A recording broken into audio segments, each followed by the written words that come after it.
The lives of the Rohingya people have been categorized by disruption. They have faced decades of systematic discrimination and targeted violence in Rakhine State, Myanmar. Since August 2017, 745,000 people, including 400,000 children, have been forced to flee to Cox's Bazar in Bangladesh. The disruption to their lives does not stop there.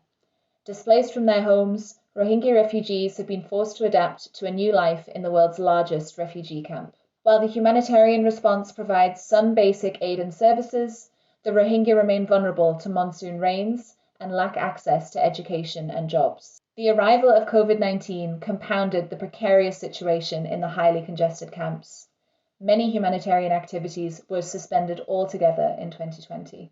Ground Truth Solutions has been asking Rohingya in Cox's Bazar about their views since 2017. We take what they tell us and feed this back to humanitarian actors with the aim of making the response more reactive to the needs and wishes of the people it aims to serve. However, when the pandemic took hold and we reached out to partners to brainstorm ways to adapt our work to a remote model, they wanted to talk about something else. What the data was telling us and the situation on the ground did not seem to match up. People often reported curiously high levels of satisfaction with services, seemed to downplay problems in camps, and remained silent on abusive behaviour. In contrast, qualitative research painted a much bleaker picture. This feedback was concerning, especially considering the added challenges of the pandemic. Together with IOM, our partners in country, we knew we needed to get to the bottom of this. Why did the Rohingya not feel comfortable sharing their honest feedback about their experiences? Clearly, trust was at the heart of the issue. How would people respond if a trusted friend asked them these same questions? We set out to discover if Rohingya refugees would respond differently if interviewed by another member of the Rohingya community, compared to someone outside their community, such as a Bangladeshi interviewer.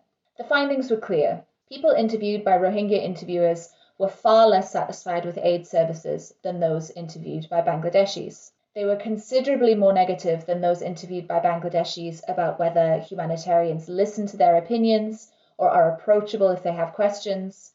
They were far more likely to admit to behaviour that might be seen negatively, such as selling food aid to buy other things they need. Considering these people receive the same services, 58% of those interviewed by Rohingya said that they receive food that they do not eat, compared to only 4% of those interviewed by a Bangladeshi. When given a safe space to tell their story, people report that they don't receive enough food, particularly of fruits and vegetables, that food is often rotten or of bad quality, or that they're receiving food that they don't normally eat. Most worryingly, a far higher proportion reported instances of abuse and mistreatment by humanitarians.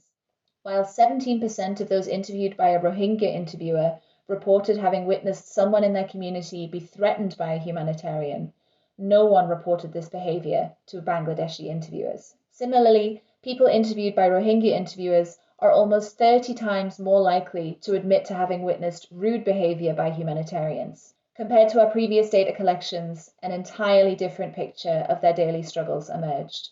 Feedback from affected people is a valuable commodity and crucial to inform any response.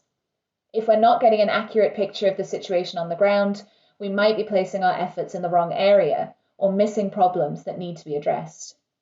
More importantly, how can people feel empowered to take part in decisions that affect their lives if they can't express themselves honestly? Our work exists to disrupt the status quo, but we must be prepared to have our own work challenged, questioned, and in this case, disrupted as well. Accurately capturing people's views requires more than simply asking the right questions.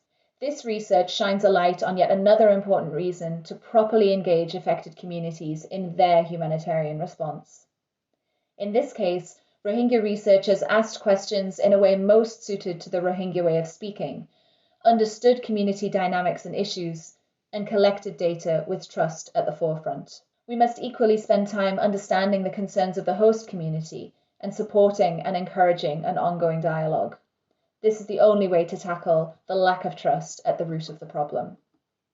In times of crisis and disruption, where humanitarian aid is needed more than ever, acting on accurate data is key. If we fail to understand the present, the Rohingya will not have a path out of disruption.